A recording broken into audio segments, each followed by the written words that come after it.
Alright guys, welcome to the ranch today. Just put a dart in a buck. He's broken antler on his one that's actually not, it's a flyer off his right side.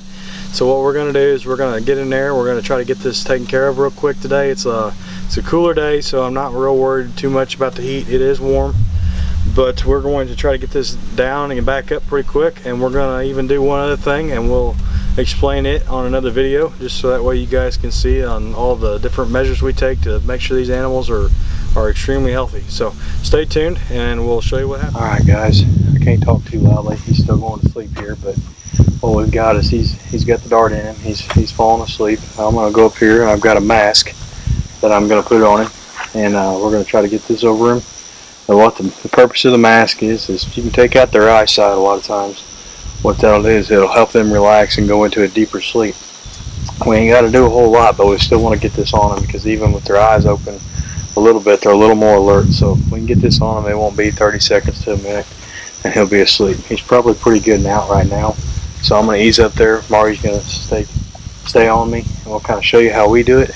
We always approach from the back, just in case, because we've had these animals that will be what you think is asleep, and they will pop right up and they'll take off 100 mile an hour, and they'll go 100 yards or so, and then the next thing you know, they'll get real groggy and lay down again. So it takes a little bit of it's an art of doing it, to make sure to watch their eyes, watch their body language whenever you're walking up to them, just so to make sure that you don't get hurt. So I'm going to take off, and Marty's going to stay on me, and we'll kind of show you how we do it.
As you can see, whenever I turned him around there, I was trying to get him in the shade and get his head uphill. The head uphill thing is kind of so that way they don't aspirate, because you're taking out a lot of their bodily functions whenever you knock them out. So what we've done is I've got him in the shade. I've got an antler that's, you can see it there, just on the other side of this tree. It's busted. We're going to take it off, clean it up, make sure everything looks good. Give him some antibiotics. Go ahead and put some fly spray on it. We're going to go ahead and deworm him. It's a good practice whenever you got an animal down to deworm it, just to help with the parasite load. His body condition looks good, but we'll show you kind of how we do things. Marty's just going to keep rolling.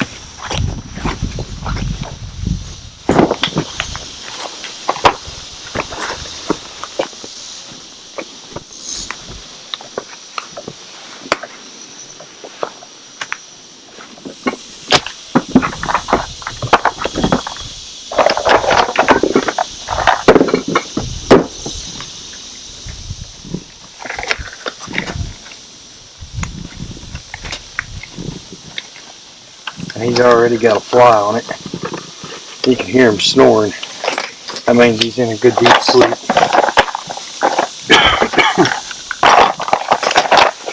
So what I'm going to do is I'm going to just take a scalpel, because I think I can take care of most of this one, no problem with just cutting it off and putting some fly spray on it. It's not too bad. Sometimes we put a zip tie on it, but this is something that's not real bad at all.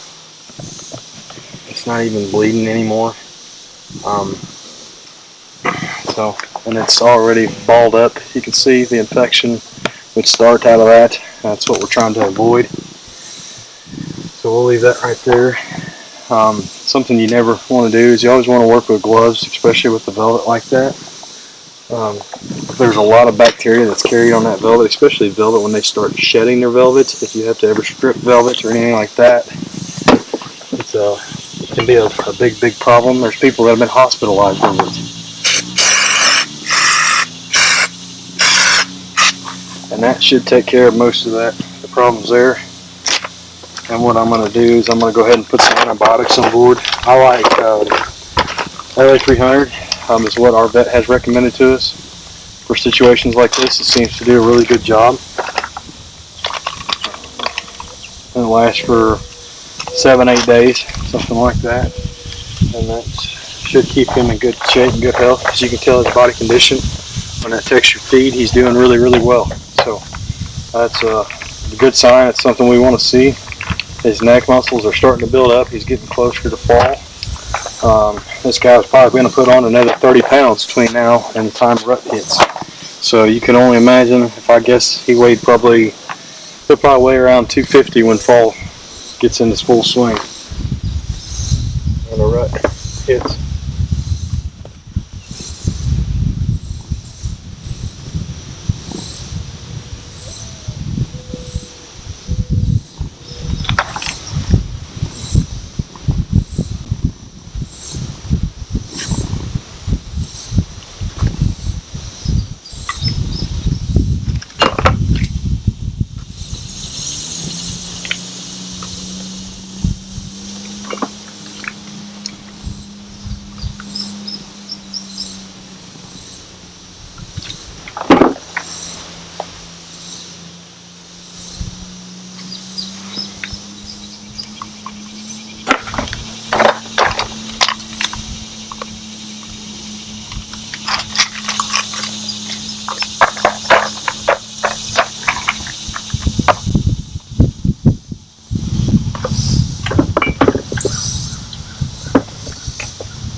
I'm going to give him a cc of Bosi along with about 5 cc's of vitamin B also. It just seems to help whenever you knock them out like this, get them back up and running. If you're in a selenium deficient part of the country, this is something that's absolutely necessary, is to put your selenium in either a vitamin and mineral form within the feed or to inject them on a regular basis.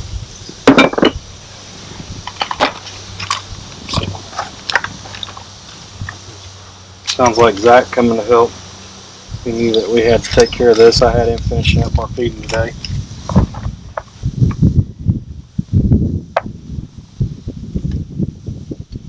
At any time in a situation like this, I'll go ahead and give them some what they call Prevail or Vanamine. Light dose, not too extravagant.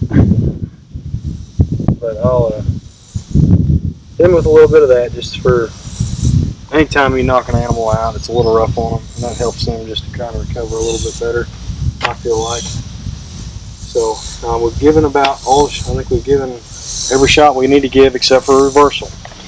Now, something I'm going to do, and this is what I was telling you about earlier, is I'm going to shave his leg, and I'm going to try and attempt to draw some blood out, put it in a vial, and this is something we're going to do for our feed. To ensure that these animals are getting the right proper amount of protein and not too much, not too little, we're going to do what they call blood urea nitrogen test. It is something us and our nutritionist have been wanting to do, and we've got the kit the other day. I just got to get some distilled water to finish the kit off. But we're going to draw some blood here and see if we can't put this in a vial. He's got a good vein. I don't even think I have to. Normally I can go to the neck and there's a good vein there. There's a good vein here on the leg too. But what we're going to do is we're going to sterilize that. Put some alcohol on it. I shaved it. There's a good vein popping out right here. And some people would say just about I'm a needle junkie because I probably won't be able to hit it now, but I've gotten pretty decent at hitting these veins over the years.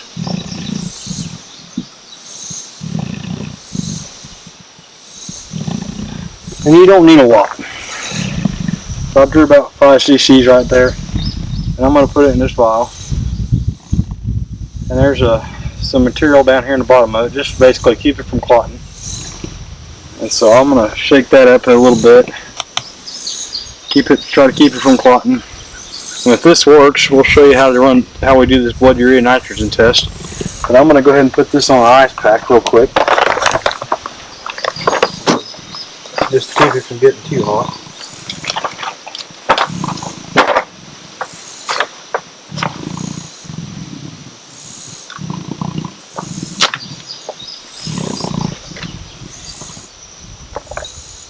So put it on top of the tray. Now all we got left to do is reverse this animal. Something that's always good to do is check their hooves. Make sure their hooves are not cracked.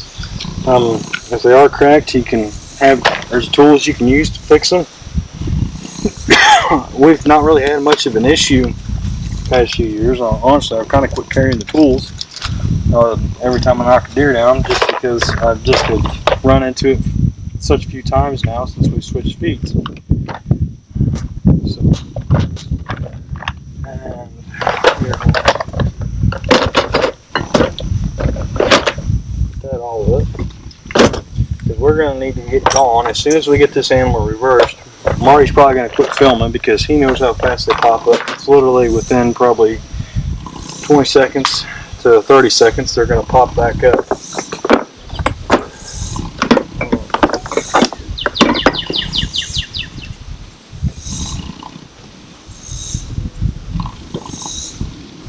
Like, you want to grab the grinder? I'm getting ready to reverse this deer and we're going to get going. Just not.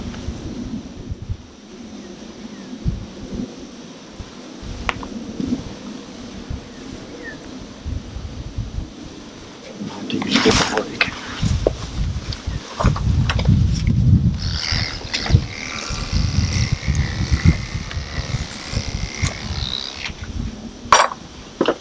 I'm going to spray some more of that fly spray on it too real quick. Got some downtime.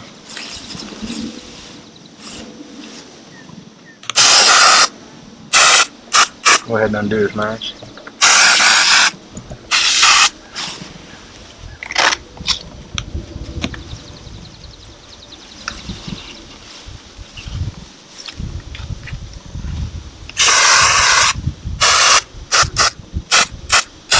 Alright, our bristle's in.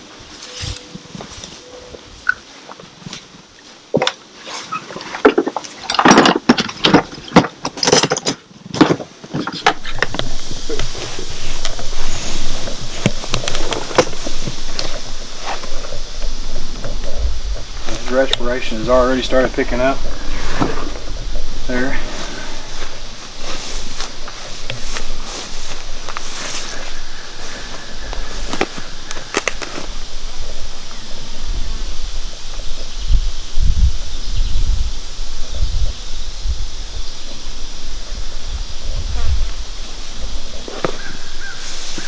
And there he is. He's waking up.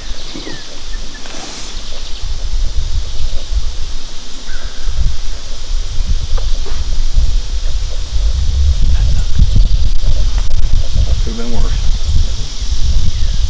And there he is, people. We're going to try to back on out of here and give him some room.